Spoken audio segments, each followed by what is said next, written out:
Pessoal, já tem aqui do outro lado da tela para conversar com a gente. Eu saúdo com muita alegria o professor na Faculdade de Ciências Econômicas da Universidade do Estado do Rio de Janeiro, a UERJ, Daniel Kossinski. Professor Daniel Kossinski, bom dia.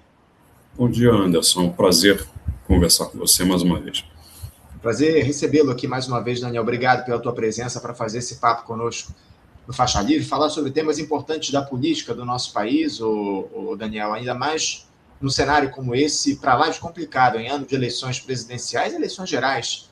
Acima de tudo, o governo federal tenta se capitalizar para conseguir a reeleição, o presidente Lula aí tentando uma série de iniciativas para reduzir esse quadro de desaprovação do governo que se amplia, lamentavelmente, ao longo dos últimos tempos, dos últimos meses aqui no nosso país. A gente vê, inclusive, nas próprias pesquisas de intenção de voto, um avanço da extrema-direita, liderada pela figura do Flávio Bolsonaro, e o presidente Lula tenta, de uma forma ou de outra, recuperar esse apoio que ele tinha em outros tempos. A gente tem um quadro difícil no que diz respeito ao endividamento das famílias, que a gente vai aprofundar essa discussão no programa de hoje. Temos também essa que eu chamo de bala de prata, que é a tentativa do governo acabar com a escala 6x1, um debate que já se dá no país já há bastante tempo, pelo menos 2 anos essa discussão vem sendo feita, mas a gestão do presidente Lula acabou encampando esse tema poucos meses atrás, diante dessa perda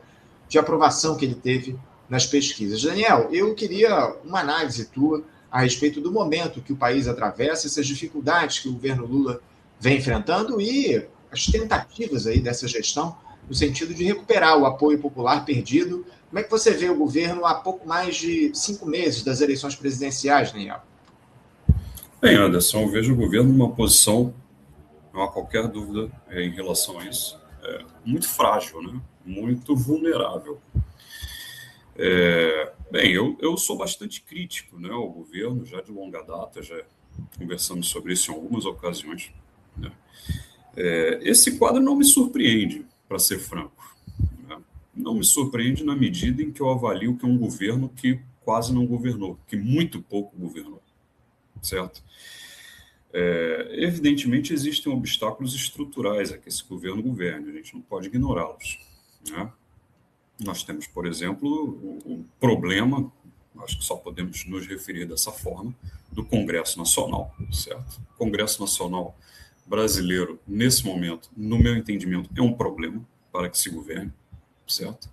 Pela forma como ele se articula, pela forma como ele se comporta, né? Ontem mesmo, por exemplo, eu estava estava ouvindo, né, na Globo News, né, que o governo teria liberado em torno de 12 bilhões de reais em emendas, tá, para senadores em torno dessa questão, né, do Jorge Messias, certo? Ou seja, como é que a gente pode ler isso, né?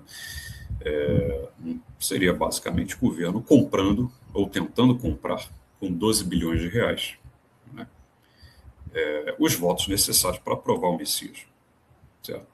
E não há nenhuma garantia de que isso vá acontecer, né, já que, como você mesmo colocou, essa disputa está extremamente acirrada, tá?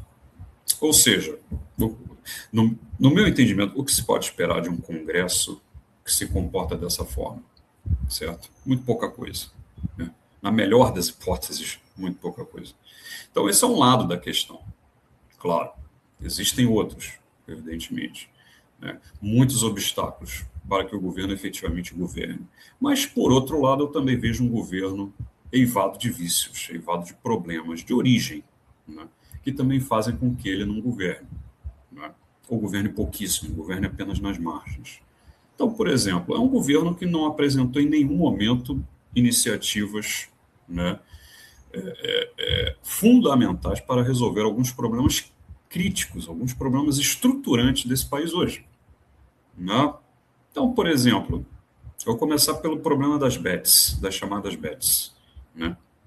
Também ontem li que um estudo aí de alguma federação comercial, não me recordo exatamente qual nesse momento, revelou, né, ou enfim, formulou, né, que cerca de 150 bilhões de reais deixaram de ser movimentados no comércio no Brasil nos últimos 2 anos, em decorrência dessas apostas em bets. Tá? Também já se sabe de longa data, pelo menos 2 ou 3 anos, que grande parte, ou uma parte considerável, né, dos recursos transferidos pelo governo federal para as populações mais pobres via Bolsa Família, por exemplo, estão sendo, né, aplicados em bets, ou seja, em apostas. Certo? Aí fica-se a pergunta, como é que um governo que pretende efetivamente governar, como é que um governo que pretende se reeleger em outubro, se é que pretende, né, não tomou nenhum tipo de iniciativa concreta em relação a isso? Que me conste, não foi apresentado absolutamente nenhum projeto de lei, por exemplo, para acabar com esse absurdo no Brasil nos últimos anos. Mas o Congresso não vai aprovar. Eu considero muito provável que o Congresso, de fato, não aprove, mas então o governo joga esse ônus para o Congresso. É um governo que abandona a luta política, né, Daniel? Pois é. É um governo que se recusa, no meu entendimento. É um governo que, desde o seu primeiro momento, joga completamente na defensiva. Né? É um governo acovardado. Acho que a palavra correta é essa. É um governo acovardado, desde o primeiro momento. Certo? E um governo que, em grande medida, simplesmente se recusa a fazer a disputa política. Se o Congresso vai reprovar, eu acredito que o Congresso muito provavelmente reprovará ou reprovaria uma medida desse tipo. Nós não podemos ser ingênuos em relação a isso. Né? Agora, você tem que fazer alguma coisa, você tem que propor alguma coisa. Então, que fique para o Congresso o ônus, o passivo de dizer para a sociedade, olha, eu não vou aprovar uma lei para impedir esse absurdo. As bets são legítimas. Que fique para o Congresso. Eu creio que é o mínimo que se pode fazer. Tensionar, de alguma forma, essas estruturas. A mesma coisa vai valer, por exemplo, para a autonomia absurda, espúria do Banco Central do Brasil, que nós sabemos que não é autonomia de coisa nenhuma. Né? É autonomia em relação ao seu voto, ao voto do cidadão que vai lá e tal, de 4 em 4 anos. Isso é autonomia, não é autonomia, por exemplo, em relação ao Banco Master.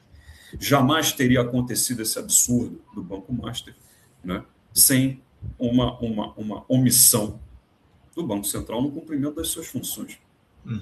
Certo? Então, é autonomia em relação a nós, não é autonomia em relação aos bancos, ao chamado mercado. O que o governo fez para, ao menos, discutir, debater a questão? Né? Tentar reverter um absurdo como esse?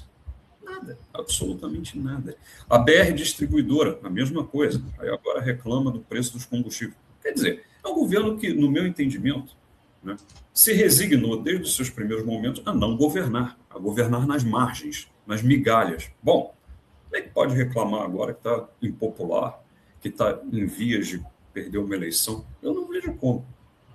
É um governo que se limitou a governar dentro dos limites estabelecidos pela lógica neoliberal aqui no nosso país, pelos interesses do grande capital. A gente tem alertado isso já há bastante tempo. Agora, Daniel, diante de um cenário como esse, de um governo rendido até certo ponto, como você muito bem coloca aqui para a gente, você acredita que essas eleições que estão por vir, elas podem colocar em discussão projetos de país, de fato, tratar da questão do desenvolvimento nacional, ou você acredita que a gente deve ficar restrito mais uma vez a essa lógica do menos pior, essa falsa polarização que está colocada entre Lula e Bolsonaro?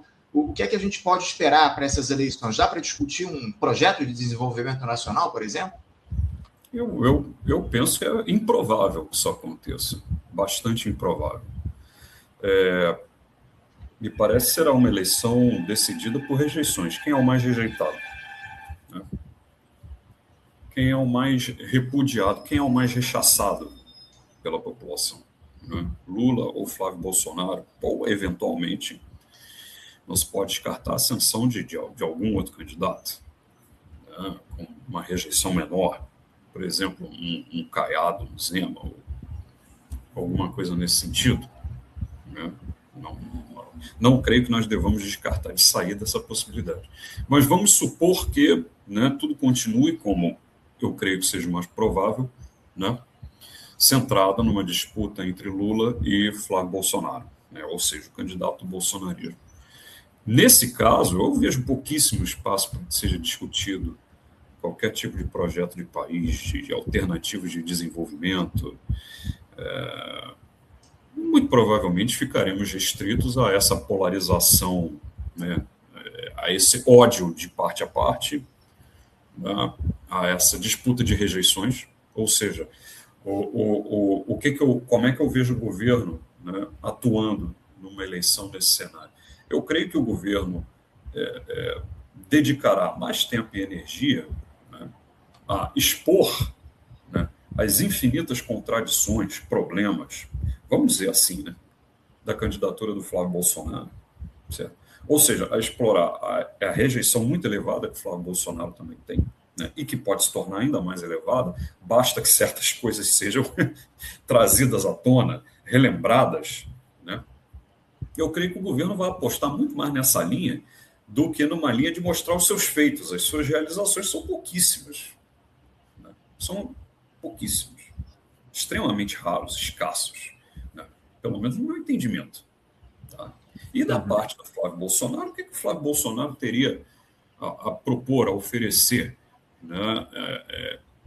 Além de uma provável reedição do que foi, né, o, abre aspas, governo do pai dele em diferentes dimensões, por exemplo, coloca Paulo Guedes ou algum similar no comando aí da Fazenda, eventualmente recriado o Ministério da Economia, né? Deixa ele lá tocando o barco dele, né? Ou seja, demolindo tudo, destruindo tudo, né? Entregando tudo que pode ser entregue, né? E eu vou ficar aqui tocando a política pequena, né? E, claro, explorando também a rejeição do Lula, né? Tentando trazer para o eleitorado, né, elementos que aumentem a rejeição do Lula, aumentem o rechaço ao Lula. É isso que eu prevejo nessa campanha eleitoral que está vindo, ou seja, no meu entendimento, uma absoluta tragédia para esse país, porque não se discute nada de concreto, não se propõe nada de concreto, é simplesmente, né, uma disputa entre propagandas. Qual é a mais persuasiva em destruir a imagem do adversário? É uma situação muito grave, viu? Eu tenho falado muito a respeito disso. O governo Lula se elegeu sem, de fato, um projeto efetivo de país. O discurso principal, aquela ampla aliança que tentou derrotar o Jair Bolsonaro, que derrotou o Jair Bolsonaro, era, acima de tudo, isolar a extrema-direita no Brasil. A gente tem visto que não está tendo sucesso essa estratégia adotada pelo Lula, pela Grande Aliança. Aliás, boa parte daquela turma que esteve ao lado do Lula em 2022 está bandeando ou para o lado do Flávio Bolsonaro, ou então para candidaturas como o próprio PSD, que tem aí o Ronaldo Caiado, como você muito bem lembrou, como pré-candidato, enfim. Eu queria trazer uma mensagem que chegou aqui, o Daniel, da Sandra Bini, dizendo aqui o seguinte: cenários de cegos de um lado e de outro, mas o povo também está acordando. Você tem essa mesma apreciação, Daniel? O povo está acordando para esse cenário que está colocado de polarização? Enfim, eu, sinceramente, tenho uma posição um pouco diferente dessa da Sandra. Mas como é que você avalia isso? Você considera que o povo está acordando para esse cenário que está colocado? Tomara que esteja. Tomara que esteja. Sou cético em relação a isso. Não estou observando, não vejo indícios disso nesse momento. Até porque também, né, Anderson, nós temos um problema gravíssimo, uma escassez gravíssima de lideranças nesse país também. Quem é que se coloca? Quem é que se apresenta? Quem é que está, né? Quem é que está mobilizando, ou pelo menos tentando mobilizar? Quem é que está se articulando? Não se vê praticamente. Não se vê, né? Então, eu faço uma crítica muito contundente dessa polarização, né, entre lulismo e bolsonarismo, né, que eu considero absolutamente deletéria para o Brasil. Claro, né, sem igualar as duas coisas, né? É evidente que eu prefiro, você certamente também, e a sua audiência certamente também vai preferir o lulismo ao bolsonarismo 500 mil vezes, certo? Então, não se trata de colocar os dois no mesmo patamar, mas de afirmar que essa polarização entre esses dois grupos não apresenta qualquer tipo de saída ou solução para os problemas crônicos do país. Isso, para mim, é muitíssimo evidente. Ao contrário, né? Ao contrário. A leitura que eu faço da história brasileira nesses últimos anos é: a direita vem, né? Destrói, demole, entrega, desarticula, desestrutura, e a dita esquerda, né, encarnada nos governos do PT, vem e não enfrenta essa destruição feita, ou sequer tenta enfrentar. Ou seja, a consagra, a legitima, né, a assume como fato dado. E aí, como você mesmo colocou há pouco, né, os espaços para governar efetivamente ficam cada vez mais estreitos, cada vez mais restritos, cada vez menores, cada vez mais marginais. Como é que se governa nesse sentido? Como é que se governa nesse quadro? Não se governa. O próximo presidente da República, no meu entendimento, seja quem for, Lula ou Flávio Bolsonaro ou qualquer outro, o próximo presidente da República, aposto, governará ainda menos que esse governo Lula 3. Terá espaços ainda mais restritos para governar. A questão fiscal, por exemplo, ela está pronta, prestes a explodir nos próximos anos. Né? Quer dizer, mesmo que o Lula consiga uma reeleição, é bastante possível, ou mesmo provável, que o próprio Lula, caso reeleito, né, execute um programa de austeridade fiscal significativo. Né? E aí, para onde vamos? Quais rumos, que caminhos esse país vai tomar dessa forma? Certo? Então, é esse tipo de questão estrutural, certo? Que eu acredito que já tenha passado há muito tempo da hora de ser enfrentada, ou pelo menos de que se proponha um enfrentamento. A minha maior crítica a esse governo do Lula 3 não é que ele não faça as coisas. Nós temos que ter ciência de que os obstáculos para que as coisas sejam feitas são enormes. A minha maior crítica é que ele sequer tenta, propõe, politiza quanto as coisas que têm que ser feitas. Ele normaliza, ele consagra. Né? Fica essa futriquinha, por exemplo, colocou lá o Galípolo no Banco Central, aí o Galípolo mantém as taxas de juros na estratosfera.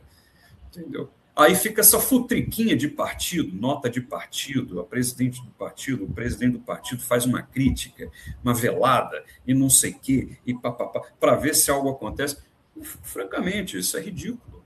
Isso é ridículo. Não há uma tentativa de debate séria, não há uma tentativa de colocação séria, politização séria da população em relação a isso. Não há uma postura de liderança de virar e falar: olha só, não dá para governar assim, nós temos que discutir isso. Eu posso não conseguir reverter essa autonomia do Banco Central. O mais provável é que eu não consiga, mas isso tem que ser discutido, isso tem que ser colocado. Não há absolutamente nenhuma tentativa. É simplesmente uma legitimação, normalização, consagração, né, da destruição feita pelos governos anteriores. Aí não se consegue governar, né? E aí depois vai se chorar o leite derramado. A extrema-direita venceu as eleições. Bem, estranho seria se acontecesse outra coisa. Sem dúvida alguma.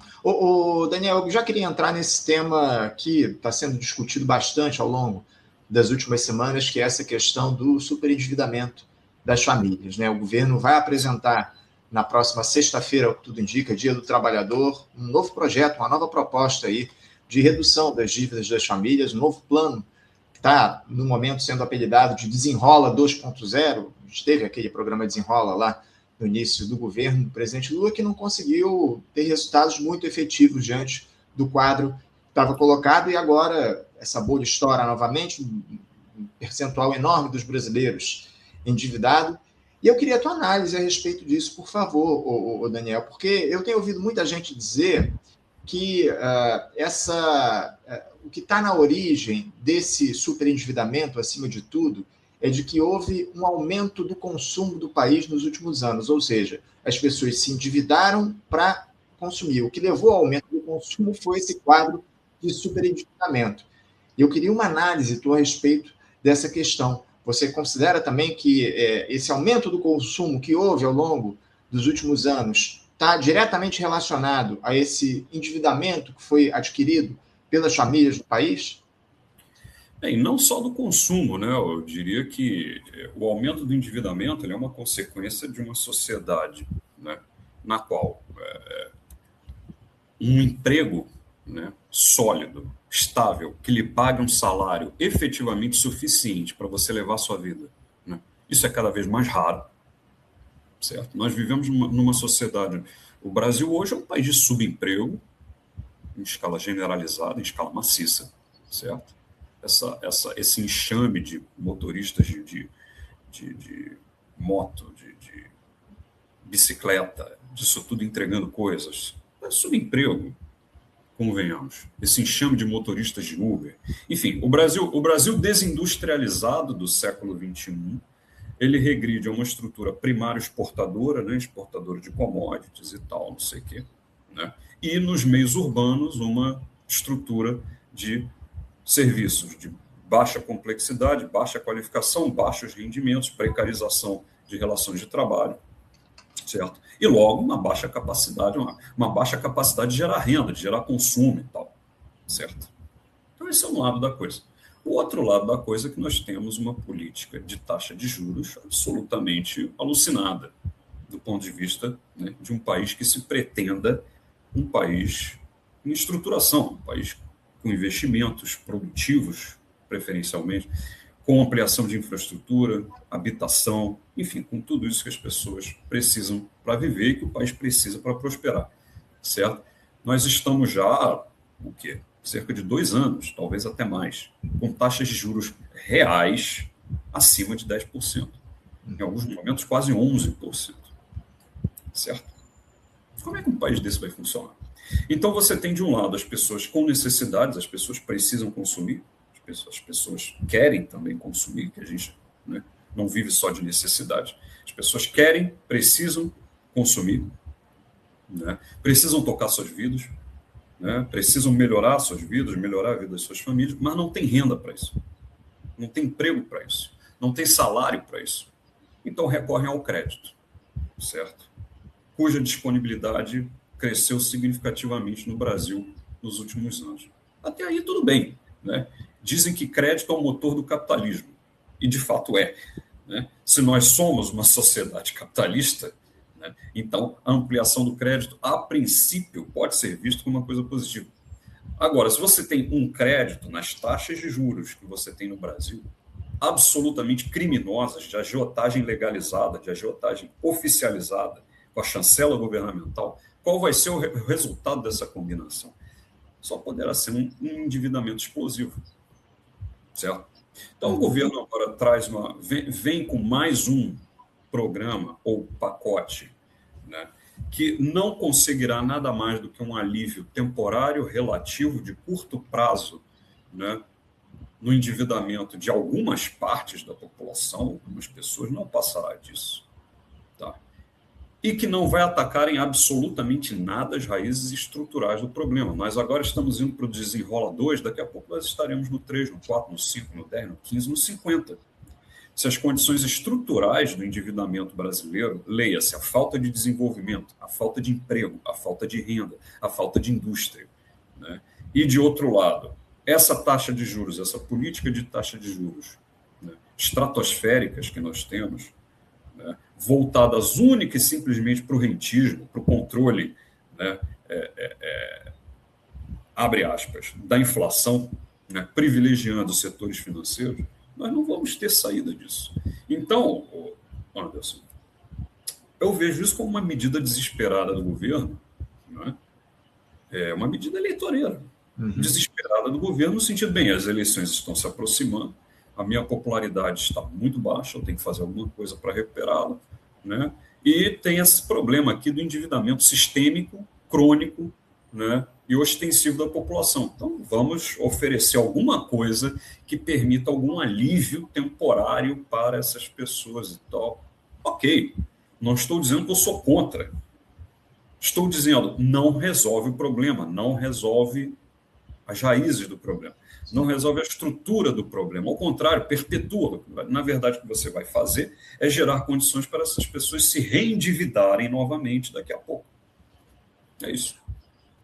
Daniel, eu te confesso que o que mais me preocupa nesse cenário é o tipo de solução que está sendo dado pelo governo para resolver ou para minimizar esse problema, e mais precisamente nessa ideia de utilização do Fundo de Garantia por Tempo de Serviço, o FGTS, para pagar as dívidas, né? Porque no começo falou-se que o FGTS seria usado, depois deixou isso de lado, e agora o Dario Durigan, ministro da Fazenda, essa semana, já confirmou que sim, parte do Fundo de Garantia vai poder ser disponibilizado para o pagamento dessas dívidas, acima de tudo, para pagar juros para rentista, né? Para banqueiro, né, Daniel?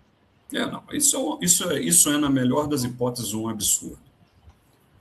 Se não mesmo um crime que se comete contra a classe trabalhadora nesse país. Porque, veja bem, ao longo dessas últimas aí 2 ou 3 décadas de neoliberalismo, né, e essa coisa toda, 3 décadas, né, pelo menos 3 décadas, de neoliberalismo, tudo que foi feito em termos de demolição de direitos trabalhistas, essa coisa toda, né, ao longo desse período no Brasil, né, tudo que já foi confiscado, já foi tomado, em termos de direitos trabalhistas, de renda dos trabalhadores e tal, não sei o quê, né, é uma montanha.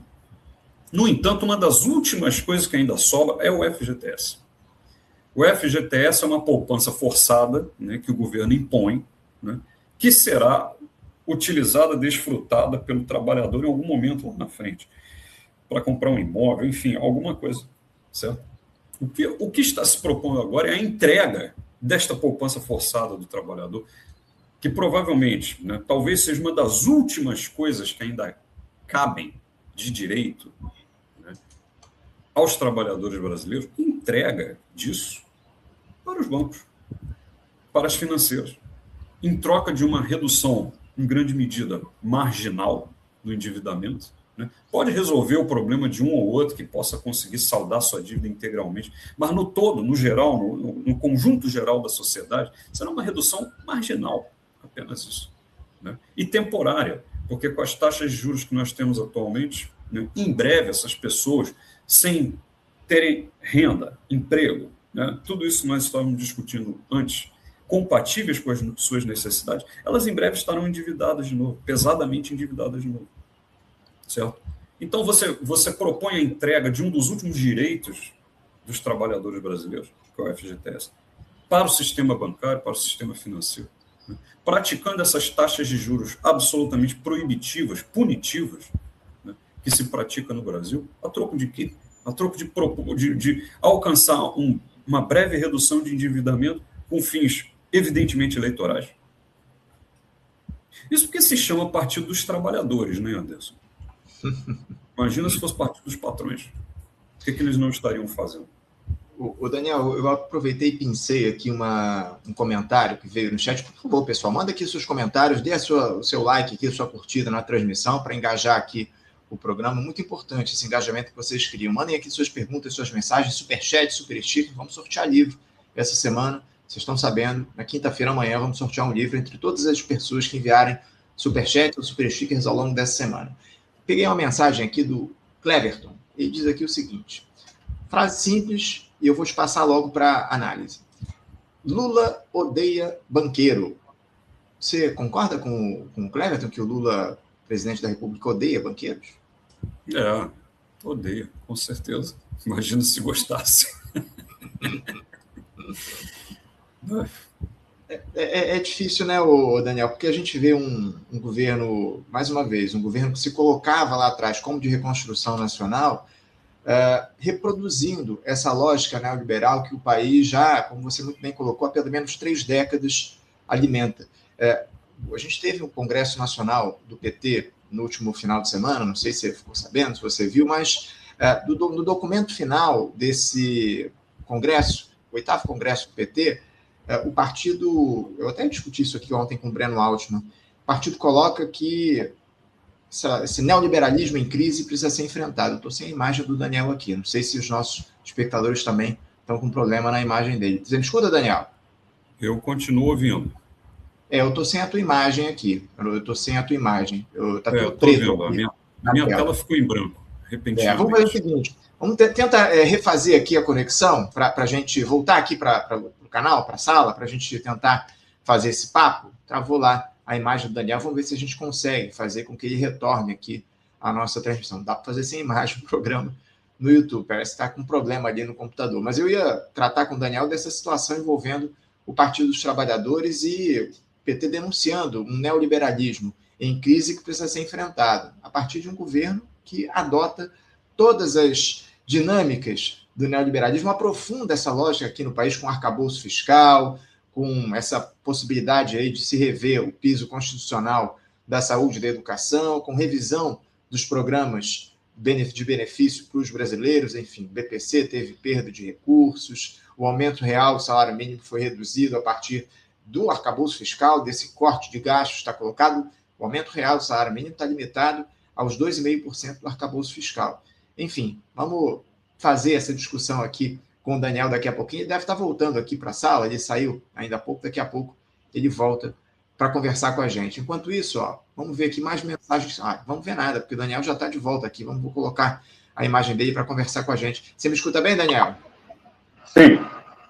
Boa, beleza. Já estamos aqui. Agora você está pelo celular. Eu queria te perguntar a respeito justamente disso, viu, Daniel? Esse congresso do PT, que foi finalizado no último final de semana e, acima de tudo, colocou no seu documento final a ideia de que esse neoliberalismo em crise precisa ser enfrentado. O problema é que o governo Lula aprofunda essa dinâmica, como eu estava falando ainda há pouco com os espectadores, a partir de arcabouço fiscal, de redução do aumento real do salário mínimo, o torniquete se fecha cada vez mais. Eu queria que você falasse um pouco sobre essa posição contraditória entre o que o partido coloca como uma questão principal, importante para o país, e o que o governo coloca em prática, né? Sim, e não somente a contradição entre partido e governo, que é evidentemente gritante, como você mesmo colocou, e que até certo ponto, como eu disse, nós não podemos ser ingênuos. Ela é inevitável até certo ponto. Certo? É claro que o partido tem uma liberdade muito maior para colocar suas posições do que o governo para fazer coisas, para executar coisas. Né? Ganhar uma eleição não é tomar o poder. Né? Nós sabemos disso. Então, essa contradição ela é inevitável e até certo ponto nós podemos admiti-lo. Certo? Mas o que eu destaco é que eu tomei nota desse congresso do PT, eu dei uma olhada por alto nas resoluções. Uma das coisas que me chamou a atenção é que a própria crítica ao sistema financeiro foi retirada do documento. Né? Fica assim, então eu pergunto, o que significa enfrentar o neoliberalismo sem fazer uma crítica ao sistema financeiro? Sem fazer uma crítica ao domínio do país pelo sistema financeiro, ou a transformação do Brasil numa bancocracia, vamos dizer assim. O que seria isso? Né? Então fica aí a pergunta, né, para o PT, para os dirigentes, os militantes, enfim, eu tenho vários amigos que são filiados ao PT, eu faço essas perguntas a eles. Né? O que seria isso? O que significaria isso na prática concreta? Né? Além de um jogo retórico. O jogo retórico é fácil. Né? Qualquer um pode fazer. Eu também posso fazer, claro. Né? O que seria isso? Eu gostaria de saber.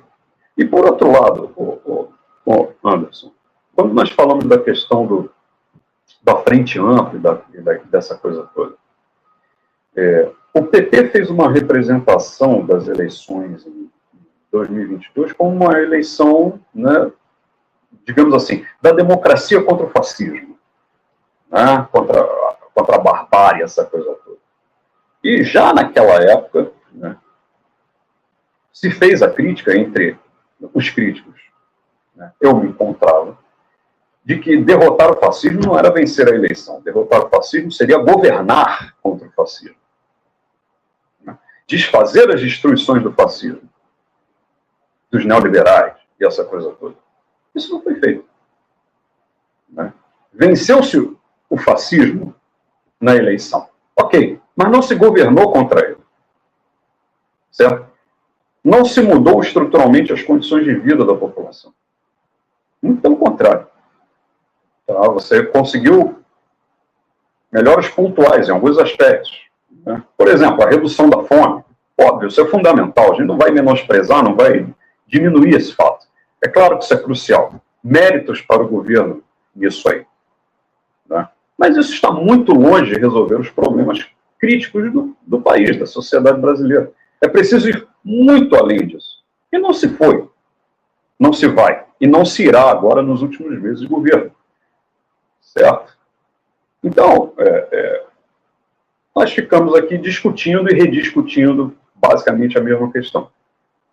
Mesma questão de fundo, mesma questão nevrálgica. Qual é? Nós temos um governo que não vai além, em nenhum momento, não se propõe, né, não se encoraja para sequer tentar ir além, em nenhum momento, daquilo que lhe é permitido, daquilo que lhe é facultado. Certo? Então, eu me imagino avaliando uma percepção popular, né? Avaliando a percepção de alguém que está lá lutando duramente, arduamente para sobreviver no seu dia a dia. Não é exatamente o nosso caso. Nós somos de classe média, somos professor universitário. Certo? A nossa situação é outra. Mas eu fico imaginando quem está lá na linha, o cara que está lá, o motoboy, né, a dona de casa que está lá na comunidade carente e tal. Eu fico imaginando o que se passa na cabeça deles. Bem, eu voto neles e a minha vida não muda. A minha vida pouco melhora. Eu posso ter um aumento de salário mínimo aqui, uma coisinha ali, uma coisinha aqui, tá, tudo bem, isso é bom, óbvio. Mas não resolve nenhum dos meus problemas, né, centrais. A insegurança pública continua generalizada, a falta de infraestrutura continua generalizada, os empregos continuam precários, incertos, pagando péssimos salários. Quando pagam salário? Tem muita coisa que se considera emprego no Brasil hoje se quer pagar salário. Né? Vai pagar rendas, como nesses aplicativos, isso não é exatamente salário. Então, assim, eu fico imaginando esse sujeito e aí penso, bom, uma hora esse cara deve cansar, uma hora esse cara deve, bom, deixa eu votar em outra coisa, para ver se alguma coisa acontece.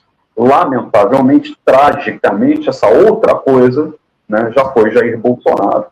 Talvez agora seja Flávio Bolsonaro. O que vai fazer a vida desse cidadão piorar ainda mais. Sim. Certo? Mas, enfim, como é que nós saímos desse impasse? É difícil. Difícil demais diante desse quadro que a gente observa, onde as...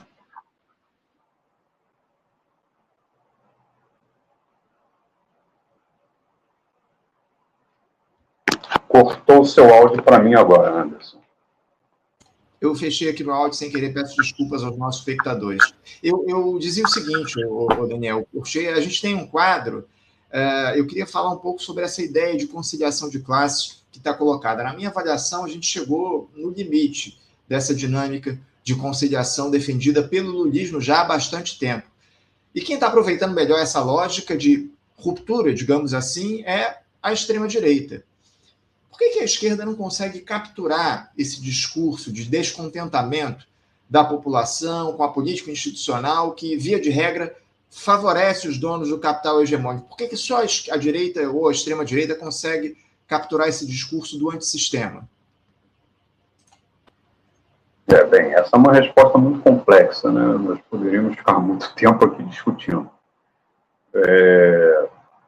Bem, eu acho que nós não podemos, em primeiro lugar, ignorar o fato de que nós vivemos num país, né, culturalmente, predominantemente conservador. Né?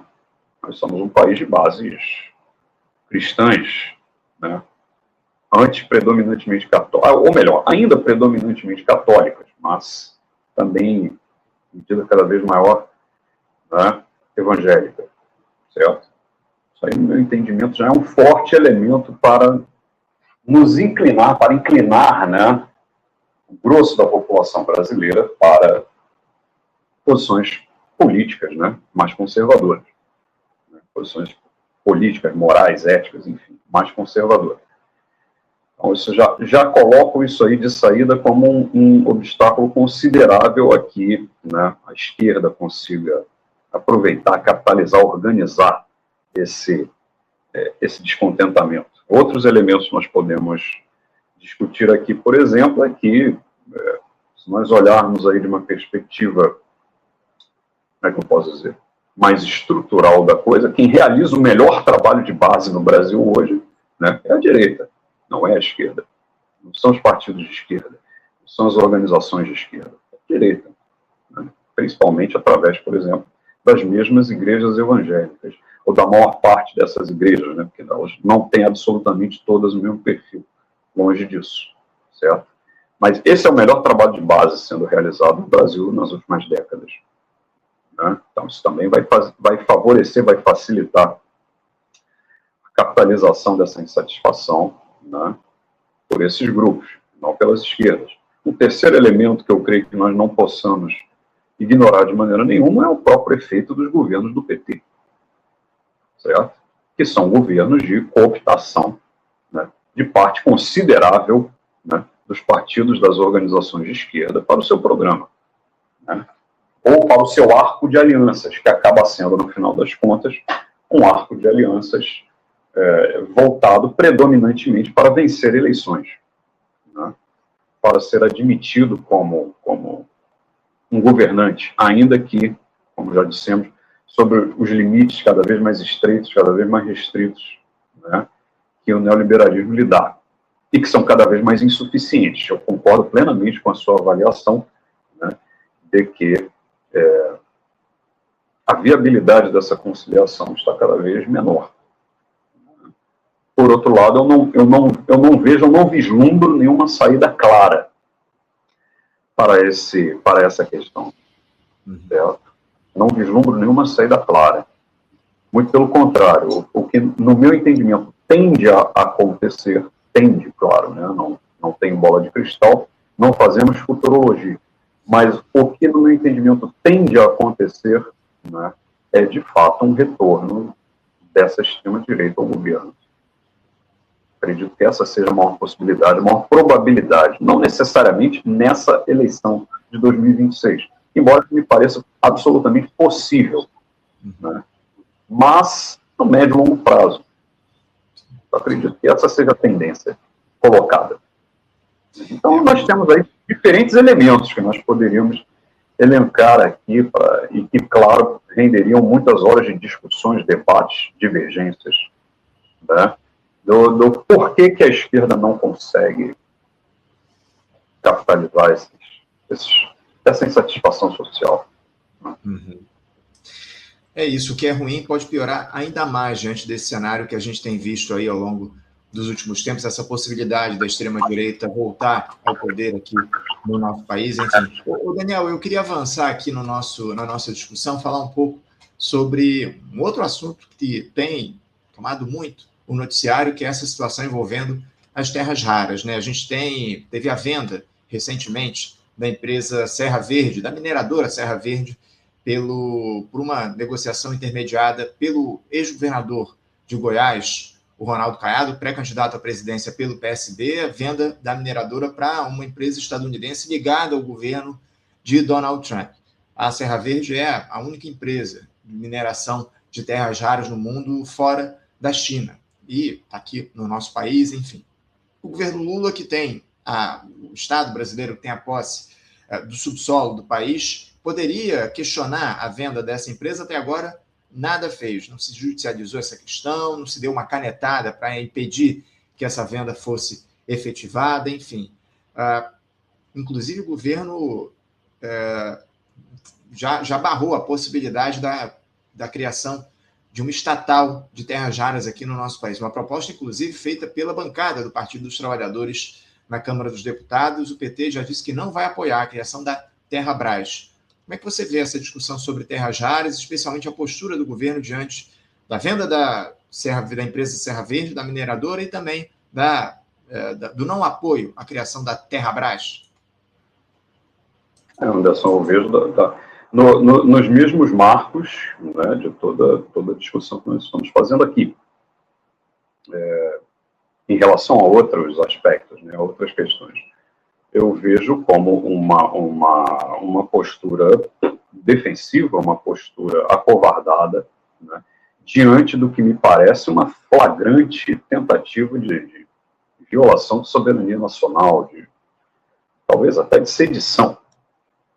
Né, eu fico pensando, se nós estivéssemos num país, abre aspas, mais sério, né, que se vê, que se pensa, que se organiza, que se projeta de fato como país, que se governa de fato como país, como seria, né, como seria visto, como seria enfrentado o fato de um governador de Estado assinar um memorando com uma potência, né, estrangeira, com um governo, um representante de um governo estrangeiro, né, a revelia do governo federal, que é quem detém constitucionalmente a prerrogativa de fazer política externa. Né? Por que nós somos um país? Por que se chama República Federativa do Brasil? Porque existem algumas atribuições que são exclusivas da União, certo? Algumas atribuições são consideradas, né, pertinentes, pertencentes ao todo do país, e não às suas unidades subnacionais, estados, municípios, enfim. E uma dessas prerrogativas, né, é justamente a de fazer política externa. Né? Então, como é que um governo de Estado assina um documento com um governo de um outro país? É uma coisa muito doida, é uma coisa muito bizarra, muito aberrante, né, eu diria. Da mesma forma que eu usei a palavra crime para definir a proposta de entrega do FGTS, né, em troca de algum alívio de dívida, eu não concebo outra palavra que não crime para, né, designar esse episódio. Muito bem. O que nós temos nas terras raras, né? Qual é a imensa importância que as terras raras têm, né, e terão provavelmente ainda mais no futuro, né? Elas são materiais absolutamente fundamentais, estratégicos, indispensáveis, né, para a produção de alguns tipos de equipamentos eletrônicos, né, por exemplo, que são estritamente fundamentais para alguns equipamentos bélicos, né, aviões supersônicos, mísseis, né, balísticos, supersônicos, hipersônicos, drones, enfim. Então, são um material central, absolutamente crucial para o poderio bélico nos nossos dias. Né? E leia-se também que são para o poderio bélico, são para a autonomia, independência, soberania, prosperidade de qualquer país. Certo? Nós, então, estamos numa situação muito privilegiada de sermos um dos raros países no mundo que tem, né, essa produção. A China está aí com 80%, 90% da produção mundial, até onde eu sei. Né? E depois vem o Brasil. Certo? Então, o que é que eu penso que nós deveríamos estar fazendo? Né? A extração dessas terras raras, a extração, o refino, o beneficiamento, enfim, é uma cadeia produtiva complexa, tá? Uma cadeia produtiva bastante sofisticada, requer um enorme investimento de capital, tá? Requer domínio de tecnologias sofisticadas, não é uma coisa simples, não é uma coisa fácil de se fazer, tá? Não é à toa que pouquíssimos países no mundo têm essa capacidade, né? Mas é algo que eu penso que um país com as nossas dimensões, com os nossos recursos humanos, recursos naturais, com os nossos talentos, né, e com a nossa estatura, ou a estatura que nós deveríamos ter, ou que eu desejaria, que eu desejo que o Brasil tivesse, né, creio que sejam objetivos almejáveis, alcançáveis, desde que nós tenhamos vontade política, desde que nós tenhamos capacidade de organização e essa coisa toda. Então, no meu entendimento, eu não sei se é estritamente necessário que nós tenhamos uma empresa estatal para fazer isso. Tá? Talvez isso seja mais uma bandeira do que qualquer outra coisa, porque nós já tivemos uma Petrobras, né? Eu digo já tivemos, porque a Petrobras hoje, ela é, no meu entendimento, essencialmente, né, uma empresa privada, uma empresa administrada como se fosse uma empresa privada pelo governo, nas mãos do governo. Certo? Então, nós já tivemos uma Petrobras, uma Eletrobras, enfim. Então, tudo bem, nós podemos ter uma Terrabras, isso teria um peso simbólico muito grande. Uhum. Mas o fundamental na questão, no meu entendimento, não é exatamente nós termos uma estatal para fazer isso. Tá? O fundamental seria nós termos um projeto de país, né, que abrangesse essas terras raras. Certo? Ou, por outro lado, ter o desenvolvimento dessas terras raras, das cadeias produtivas, né, ao redor dessas terras raras, inserido dentro de um projeto de país. Certo? E aí, claro, no meu entendimento, não cabe de maneira nenhuma, né, simplesmente pegar esses recursos e entregar para uma empresa estrangeira. Certo? Na melhor das hipóteses, vamos dizer, pensando na realidade política da coisa, né, qual é a realidade política da coisa? Os americanos, né, estão obsessivamente procurando terras raras pelo mundo, porque eles querem se livrar da dependência do fornecimento chinês. E nós temos essas terras raras. Tá? Pensando, então, do ponto de vista pragmaticamente da realidade política da coisa, eu penso que o mínimo que nós poderíamos fazer, tá, para tentar uma solução, uma saída mais viável politicamente, ok, então vamos fazer um consórcio entre empresas nacionais, estatais ou não, tá, e uma empresa americana, certo? Anderson, eu acho que uma coisa tem que estar muito clara. Os Estados Unidos estão provavelmente, né, vindo para rasgar a ordem internacional que nós temos. Algum tipo de conciliação e de negociação, eu acredito que nós vamos ter que fazer. Tá? Pensando de uma perspectiva muito pragmática e realista. Esse seria um veículo, esse seria um canal. Agora, claro, negociando, colocando os termos na mesa, né, de forma que tudo bem. Agora, nós precisamos, né, ter controle sobre esses recursos. Nós precisamos também aferir os benefícios do desenvolvimento desses recursos. Né? Não é simplesmente entregar para uma empresa americana para ela fazer o que ela bem entende.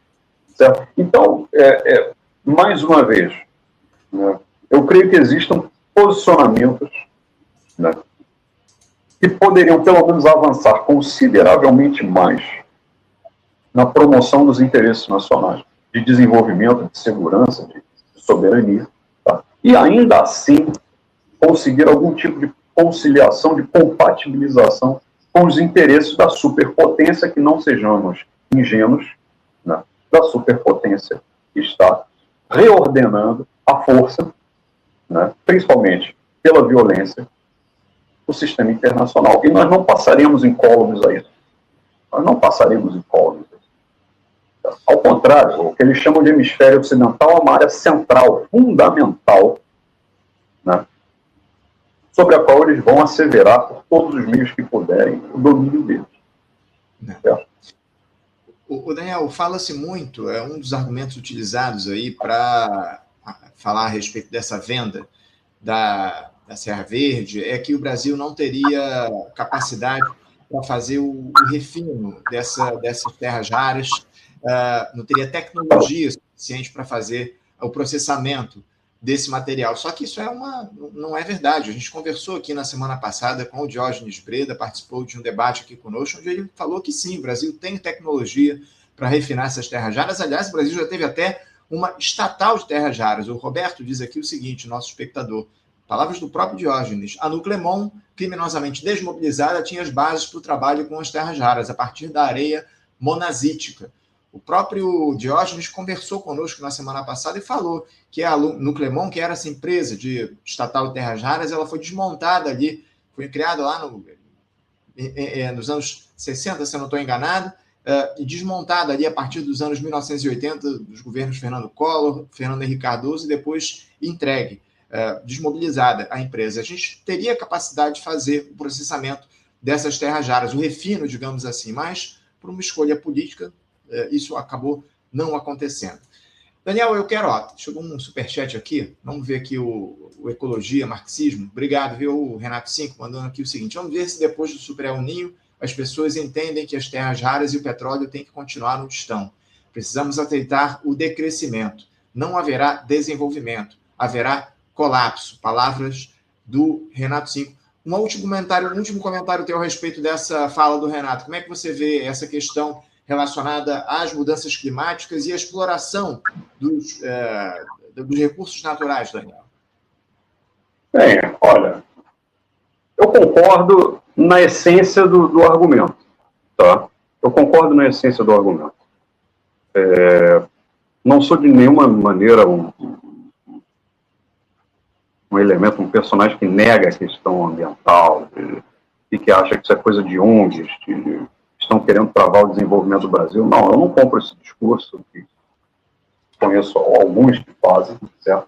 Por outro lado, como alguém, né, do campo das relações internacionais, da economia política internacional, eu vejo que coloca um problema estruturante aí para nós. da exploração desses recursos, né? O problema é que os outros países não estão fazendo e não farão o mesmo. Certo? Eu concordo plenamente que quanto mais petróleo nós tirarmos do fundo do oceano, do chão, né, e queimarmos, mais próximos do apocalipse nós estaremos, enquanto humanidade. Eu não discuto isso. Para mim é muito claro. Mas o problema que se coloca é, bem, se eu não queimar petróleo, os outros vão queimar. E eu vou ficar dependente deles para o meu petróleo. E eu não vou deixar de precisar de petróleo amanhã. Da mesma forma que eu não vou deixar de precisar de terras raras amanhã. Certo? Então, como é que se equaciona esse problema? Eu não tenho essa resposta. Uhum. Tá? Eu só levanto a questão. Como é que se equaciona esse problema? A contradição central entre, de fato, né, a questão ambiental, tal como ela se coloca, cada vez mais urgente, cada vez mais crítica, né, e a realidade de um mundo no qual, bem, esses recursos continuam sendo utilizados em grande escala, continuam sendo fundamentais para uma série de coisas, de produções, de necessidades, né, que nós temos e não deixaremos de ter. Certo? E se eu não fizer, se eu não produzi-los, alguém vai produzir. E eu vou depender desses caras. Né? Eu gostaria, sinceramente, de poder equacionar esse problema, essa contradição. Uhum. De fato, são contradições que se colocam. Só corrigindo uma informação aqui, a Terra Brava foi criada lá na década de 1940 pelos governos do Getúlio Vargas e acabou sendo desmontada ali em meados dos anos 80, enfim, final dos anos 80, início dos anos 90, aqui no nosso país. Daniel Cossins, quero agradecer a tua presença aqui, obrigado pela tua participação, te desejo uma boa quarta-feira, um grande abraço e um bom feriado, né, que está por vir aí na sexta-feira. Um abraço, viu, Daniel? Eu que agradeço, Anderson, um abraço, mais uma vez foi um prazer aí conversar com vocês e estou à disposição aí para próximas ocasiões. Tá certo, obrigado, um grande abraço, até a próxima. Conversamos aqui com o Daniel Kossinski. Daniel Kossinski, que é professor na Universidade do Estado do Rio de Janeiro, professor na Faculdade de Ciências Econômicas, na UERJ, conversando conosco sobre os temas da política nacional. Sempre um papo bacana aqui com o Daniel Kossinski no Faixa Livre.